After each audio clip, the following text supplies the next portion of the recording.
Magandang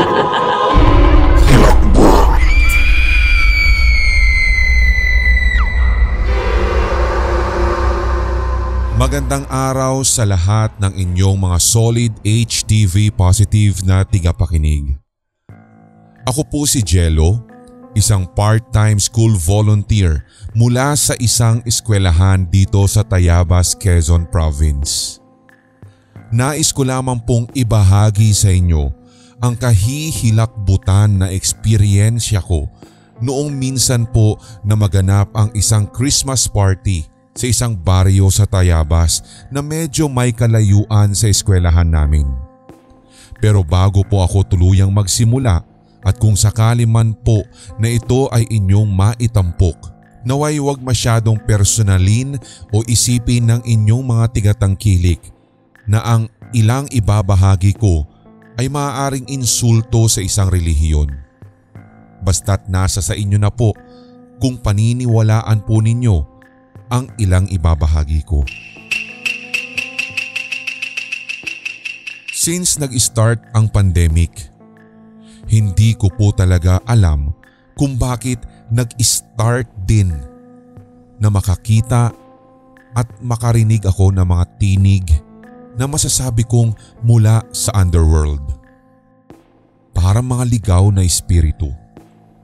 Pero recently, 2 weeks ago, December 13, 2023. Nag-attend kami ng isang Christmas party sa isang public school sa Tayabas, sa isang barangay. Hinatid po ako doon ng tatay ng kapwa guru ko at doon ko nalaman na Catholic school po pala yung host o yung mismong may pa-event. For some reason po ay sumama ang pakiramdam ko. And then humingi po ako ng tulong sa isa sa mga bantay na nakapansin na bigla akong nanghina, nahilo at nagsusuka pa nga. Ang sabi nag-iiba din ang boses ko. Pero nakakakita kasi ako ng isang matangkad na lalaki na merong malabata na babae na itsura. Yung tipong 40 years old na po yung itsura pero hindi ko ma-identify yung aktual na gender niya. Habang nangyayari po ito, nilapitan ako ng mga kapwa teacher ko at maging ng school nurse na kasama namin nun. Talagang nanginginig na po ako nun. Ang sabi nagsusuka pa nga ako. Nakaranas talaga ako sa Red ng trance kung saan kinakausap ako nung lalaki at ang sabi niya tawagin ko daw siya sa pangalang Jude. Doon po sa aking vision, sinabi niya sa akin ang mga salitang ito. Jello, bata, huwag kang matakot sa akin. Mabuti ako. Ako ang gabay na pinadala ng Panginoon para bantayan ka nung bata ka pa lang. Ito nga pala ang aking dalawang kasama. Sina Nina at si Vic. Kaming tatlo ang magdadala sa iyo sa aming kaharian dahil papatayin ka ng pamilya at kaibigan mo dito sa mundo mo. Kaya sumama ka na sa amin. Mamahalin ka namin at magiging isa kang anghel kagaya namin. Si Red, noong una, akala ko ay siya po yung Jude na siyang kilala ko mula sa banal na kasulatan. Pero noong binanggit niya yung salitang Panginoon, napansin ko na may hindi tama sa mga nakakausap ko na gabay. Nung time kasi na iyon, para ding nag-iiba yung boses niya. Ewan pero para siyang sinasabayan ng malaahas o insekto na tunog. Nung una, gwapo at magaganda sila pero Sir Red, yung appearance po nila ay nagkakaroon po ng parang kulay itim na likido. May mga armor robes sila na may tusok, pati ang mga kamay nila ay punong-puno ng ugat. Ginigising ako ng kapwa teacher ko na si Sam at yung nurse namin na si Jolly. Takot na takot talaga ako nung time na ito at nabalisa ako. Hindi tuloy ako makalapit at makaharap sa mga kapwa-guro ko dahil random na may nangyari sa akin na ganun. At baka mamaya ang isip ko kasi isa sa kanila ang kukuha sa akin. Dahil sa nangyari, nagkaroon po ng online counseling deliverance ako sa prayer elder namin sa church sa pamamagitan ng Viber, kung saan ko naikwento lahat ng sinapit kong kakaiba. Pareho po kami ng dasal sa Diyos. Pinag-pray over ako to the point na na-expel yung 3 masasamang gabay na elemento sa katawang diwa ko. Nakarating din ako sa principal namin at doon nanalangin din po sila. Nanalangin habang umiiyak pa. Kinomfort po nila ako at pinayuhan na palagi akong tumakbo sa Diyos at magdasal sa Kanya. Palakasin ang aking paniniwala at pananalig para malabanan ang mga negative demonic force na gumagambala sa akin. Bago po ako magpaalam at tapusin ang aking ibabahaging ito, Sir Red, nais ko lamang i-reiterate na 3 po sila. Lalaki at 2 babaeng malaanghel sila, pero kapag lumalalim na ang kapit nila sa akin, doon ko nakikita ang tunay nilang itsura to the point na hindi na po ako nakakapag-work sa school namin at talagang nilulukuban ako ng pagkabalisa. Labis na hilakbot to the point din na iniisipan ko na yung mga taong nasa paligid ko ay sila din iyon. Sana'y naintindihan ng ilan sa inyong mga tigapakinig ang karanasan kong ito. At kung sakali man pong meron pang ibang makakatulong sa akin, partikular sa naranasan kong ito, sana'y makomentuhan at mabigyan din nila ako ng payo. Marami pa po akong hikwento na mga karanasan kong kaugnay dito, pero next time ko na lamang pong ibabahagi.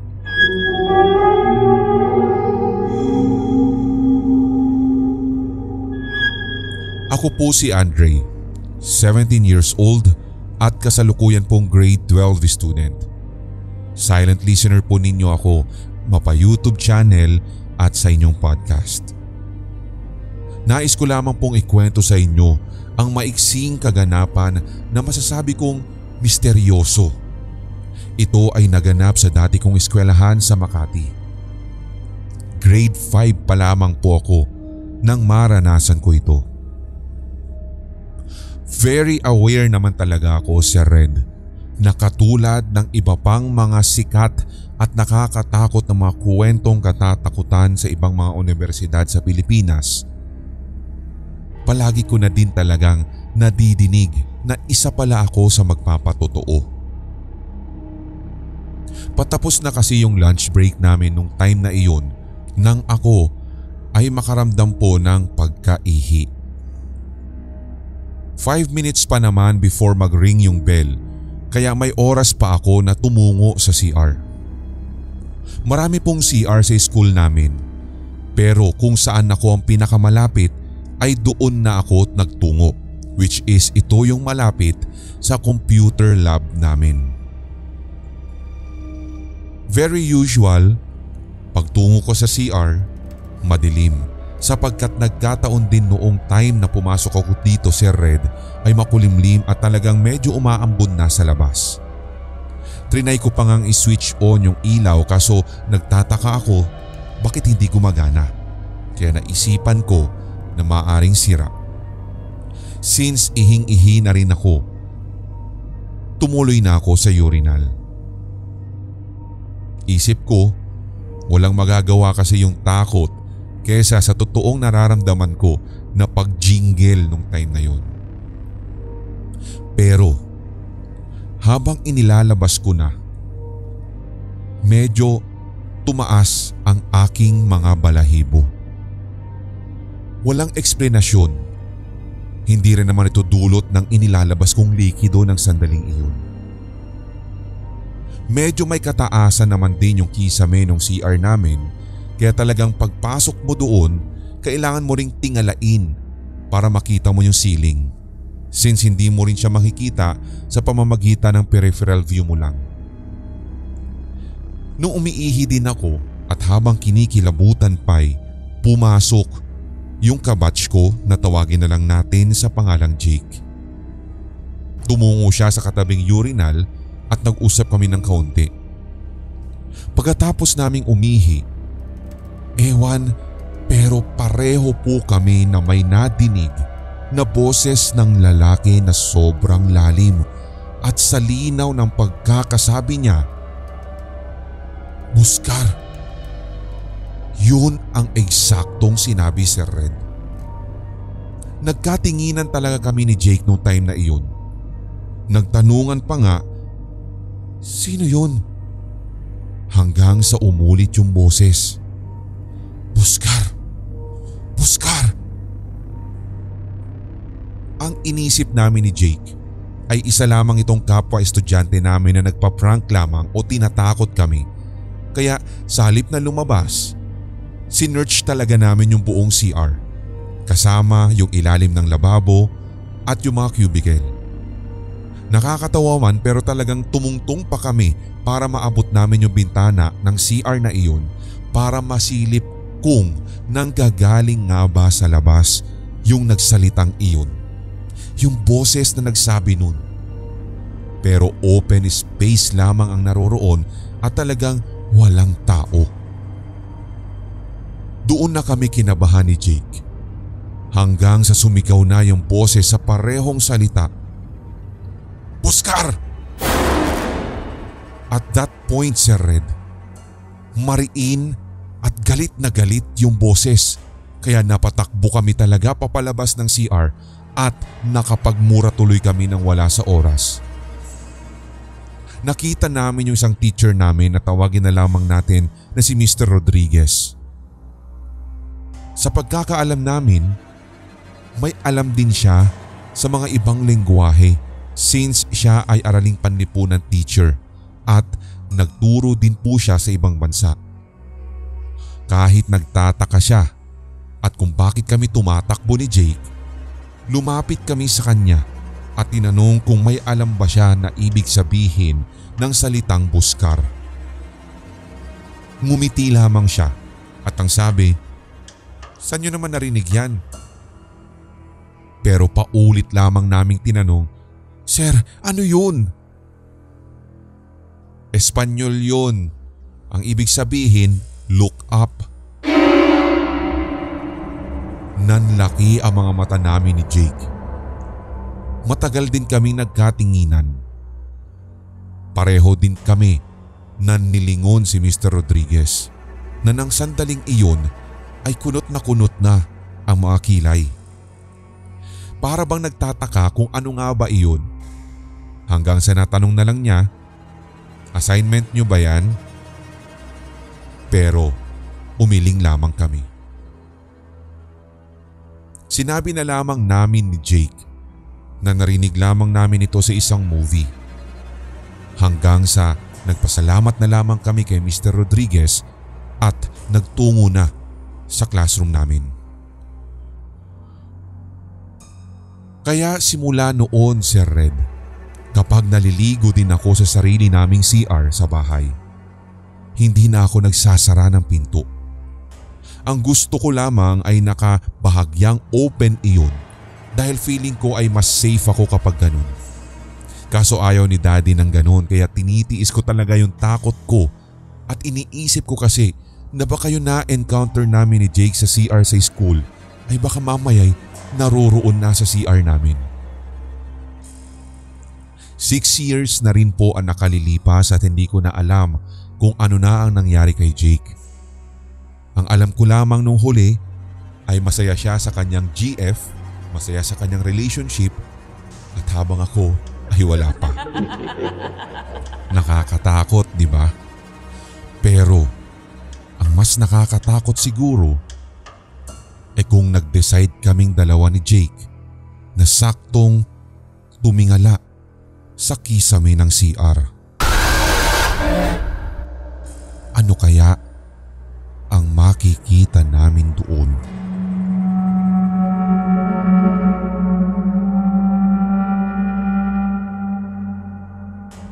Please don't mention my real name. Just call me V. Isa po sa mga bagong listeners ninyo and actually isa rin po sa mga nagbi-binge listen sa lahat ng inyong SHS. And by this time, ako naman po magbabahagi. Nangyari po ito around February or March ng 2019. Before pandemic pa. Kaya hindi pa po uso talaga noon ang mga work from home setup. Ako po ay nagtatrabaho sa isang BPO company sa Pasay. Hindi po bilang agent pero bilang talent acquisition officer o mas kilala bilang HR. Monday to Friday lamang talaga ang working days namin. Pero that certain week, nagkaroon kami ng Saturday operation dahil naghahabol kami ng starters. Kulang pa kasi yung hired candidates namin considering na the following week na yung start date. So kailangan talaga namin na magkaroon ng sobrang number of hires para may buffer in case may no call, no show sa first day. So ito ang nangyari. Dumating ako sa main entrance before 9 a.m. Binati ako ni Kuya Guard at sabi, "Ay ma'am, may Saturday din pala kayo?" Ngumiti lamang ako at nagsalita ulit si Kuyang Guard. "Una ka na po ma'am, sunod na ako." Hindi ko pa po kasi nabubuksan yung ilaw sa office nyo eh. Hindi ko po kasi alam na may Saturday kayo ngayon. Sa main switch kasi binubuksan yung ilaw at yung guard lamang po ang may access. Mula po sa sinabing iyon ni Kuyang Guard, I assume na ako ang naunang dumating that day. Usually kasi late talaga mga office mates ko kapag Saturday operation. So dire-diretso na ako doon sa opisina namin kahit may kadiliman pa. Mahabang pasilyo pa kasi yung lalakaran ko bago makarating sa mismong pinto ng office. So kahit maliwanag sa labas, sobrang dilim sa loob kaya kailangan talaga ng ilaw. Pagkapasok ko, napansin ko na merong nagtatype. Nadidinig ko kasi yung pagtatype na yun. Therefore, may nakabukas na PC. Umupo ako sa seat ko at tuloy pa rin yung nagtatype. Dahil madilim nga, hindi ko makita kung sinong tao.